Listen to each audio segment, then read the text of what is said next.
welcome to Indianomics. The credit policy is done and dusted and the rupee remains ruffled for all the announcements from Delhi and Mumbai. So this week we will shift our attention away from national issues to a state, the state of Andhra Pradesh, where history is probably being made as we speak. The state is sooner or later all set to be divided into two, a state of Andhra and a state of Telangana. We have already heard hysterical discussions on TV channels and on newspapers about the political compulsions for a separate state.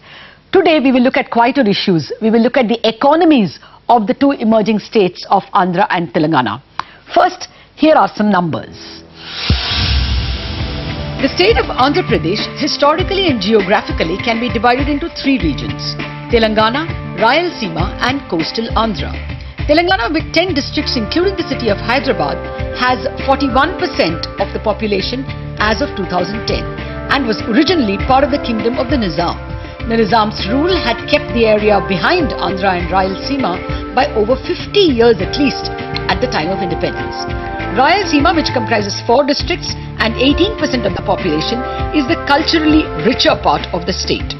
Coastal Andhra comprises 9 districts and accounts for 41% of the population. The Andhras were more educated and entrepreneurial, and the area economically more prosperous. The demand for separate statehood for Telangana has its wellsprings in the region's historical backwardness and fears of losing out to the economically and politically more powerful Andhras. However, lately Telangana appears to have caught up economically, even excluding the city of Hyderabad. From 1994 to 2001, while the GDP of Andhra Pradesh grew by 36%, the GDP of Telangana, excluding Hyderabad, grew by 38%. Telangana, including Hyderabad, grew by 43%. Hyderabad grew by 74%, Rayalaseema by 22% and coastal Andhra by 35%. Post 2001, Telangana did even better. From 2001 to 2008, while the GDP of Andhra Pradesh grew by 58%, the GDP of Telangana excluding Hyderabad grew by 60%. Telangana including Hyderabad grew by 63%. Hyderabad alone grew by 77%. Rayalaseema by 58%, coastal Andhra by 54%. Clearly, now it is not economic angst but lack of political clout that has become the basis of a separate state of Telangana.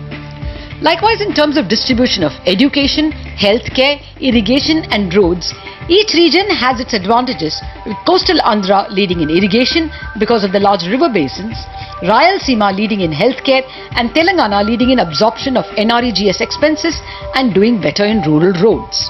Even in foreign direct investment, counting the 20 years from 1991 to 2010, Rayalaseema and Andhra accounted for 6,231 crores, while Telangana and Hyderabad accounted for 6,490 crores, almost equal.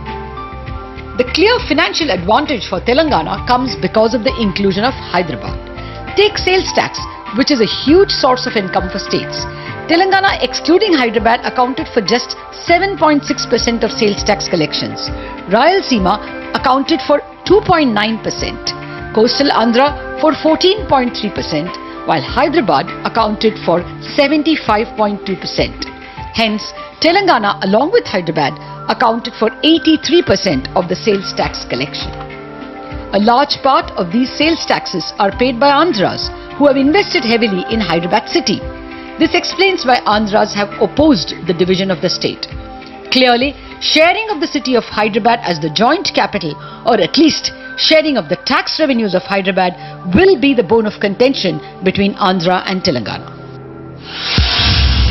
Okay, that's how the key numbers for the states of Andhra and Telangana stand as of now. But how will they evolve and what are the economic problems that the two states can face as they wrench out from the joint state of Andhra Pradesh? I am joined by two professors of economics from Hyderabad University itself, Professor G. Omkarnath and Professor Vamsi Vakulabharanam. Let me start with you, Professor Omkarnath. First of all, what we have seen is a fairly rapid growth in the regions of Telangana in the last 15 years. From being terribly backward when they were under the Nizam, the last 15 years have been extremely economically prosperous for the districts of Telangana. Do you think that in the next few decades, Telangana will grow even faster because it will have both political recognition as well as probably the city of Hyderabad all for itself? Yeah, so I'm sure the sheer force of a political resolve on the part of whatever will emerge as the ruling class in Telangana will certainly, I suppose, infuse a dynamism in the economy and society of Telangana. But on the contrary, the ability of either separate Telangana or separate Andhra Pradesh to catch up or accelerate their observed growth pattern will depend crucially on the revenue sharing out of Hyderabad, because as it happens, 75% of the unified state revenues are from sales tax, and 75% of that sales tax revenue arises from Hyderabad. Professor Omkara, what about this region of Andhra? Do you think that it will suffer if Hyderabad is kept out of it completely? Or do you think it could acquire a certain prominence? After all, investments in Visakhapatnam have also increased dramatically, with a lot of central, PSUs like say BHEL or RINL making investments in Visakhapatnam. There are a lot of multinational investments. I think HSBC Bank also has in that part of the state. Do you think without having to provide for the backward, so-called backward region of Telangana, Andhra could also, because of its coastal region, steal a march? It can probably, but Lata, I think there are two immediate constraints in the intermediate run. One is that, look, coastal Andhra has seen a terrible decline of agriculture in the last couple of decades. For various reasons, for lack of infrastructure, lack of investment, macro level policies discouraging agriculture, and also the population, the enterprising population has moved away from agriculture, progressively moving away from agriculture. It's now increasingly not landlord agriculture anymore. So there is a certain decline of agriculture dynamism there, because people and the capital that is generated out of agriculture has moved to other destinations, urban, non-farm, Hyderabad-oriented, investments and so on. That is one reason. So to regenerate agriculture is going to take time as well as investment. The second feature, I believe, is that because of the coastal, Seamandhra enterprise focusing on Hyderabad, there's been no industrial development except, save for the fact of Visakhapatnam. As you said, there's not been an appreciable industrial hub in the entire Seamandhra in the last 40 years actually. Guntur, Vijayawada, Tenali, that triangle could have been one of the finest industrial hubs. But will that get developed now? But neither will that get developed now because of an economic and political exigency? There is no option but to develop those places. Yeah, there might be some kind of pressure internally, but I think it is based on these two ifs. One is the state will have to take certainly an initiative, the kind of initiative, say, Tamil Nadu state took to develop its industrial hubs in Coimbatore and several other district centers. A similar thing has not happened. Kakinada is an industrial hub potentially after Vizag, because of gas, because of fertilizer plants and the port and so on. So port city, I think the second number two sort of industrial hub in the coastal Andhra after Vizag is Kakinada. But other centers will take certainly time and an explicit state initiative apart from enterprise, from private capital, to develop them. You need a sense of direction. I don't think it will happen automatically. Yeah. Let me come to you, Professor Vamsi. What is the sense you are getting of Telangana itself? It has certain irrigational advantages also, since it will be the upper riparian state.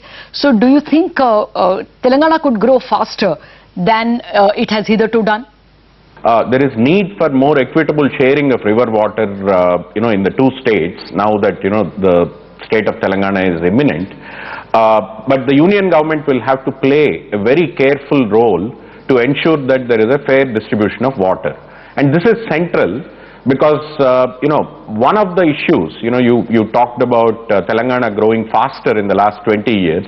That's a bit misleading. If you look at the agricultural sector, yes, Telangana output has grown much faster than coastal Andhra, Rayalaseema, but the problem is it's been an immeasurizing growth.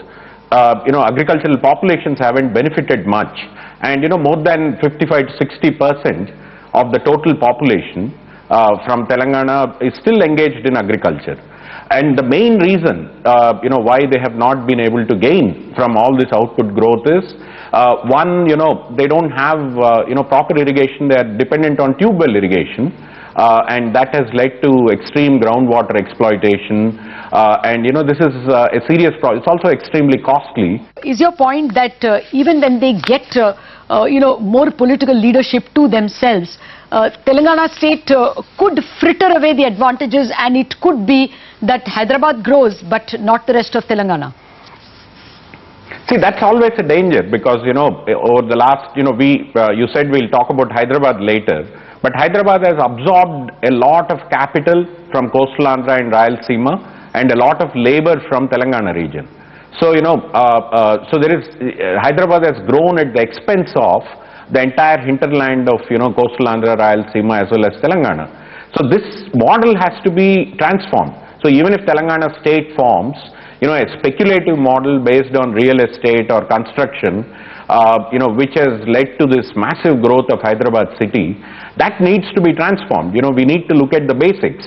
The basic issues are, how do we get a viable agriculture in place? Because, the majority is still in agriculture. How do we get labor-intensive manufacturing in place? Another question, Professor Vamsi, will the two states be viable, or are there too much of internecine connections that it could become fractious? Will there be too much of political bickering, or will it be possible for the two states to develop their respective potential? I think both states will be viable.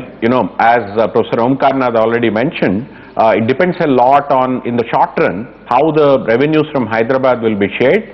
But I really doubt if there will be any internecine kind of quarrel between Andhra people and Telangana people. They are far too mature for it. But the more important thing is, it's not in their self-interest to do so. If they start fighting with each other, they have to share a capital for 10 years. Hyderabad city is going to collapse, if they start fighting with each other.